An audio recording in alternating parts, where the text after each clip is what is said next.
Lezi zindaba uzilethelwa uSeluma Nzini kwiNkanyezi News. UShell uyaqinisekisa ukuthi uyayishiya iNingizimu Afrika. Lesi sikhondlakhondla sika-petrochemical uShell Garage siqinisekise ukuthi sizohlukanisa amasheya ayo eShell Downstream South Africa ekuyi-SDSA futhi ithengise yonke impahla yayo esendaweni okuhlanganisa izindawo zokwetha uphethroli nodizili ezingaphezu kwama-600 kuzwelonke.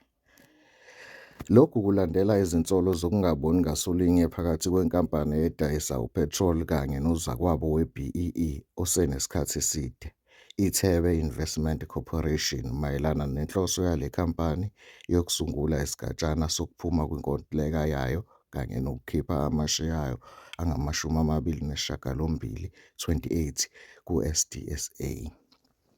UShell usebenze eNingizimu Afrika kusukela ngo-1902 futhi ujabulela amalungelo okuhlola amandla anikezwe wona uMnyango Wezezimbiwaphansi Namandla eSouth Africa. Sibonga ukubeka indlebe, landela inkanyezi uzokubona ukukhanya. Sicela uphinde ushiyele ukuphawula kwakho mayelana nalolu daba, sicela usibhalele.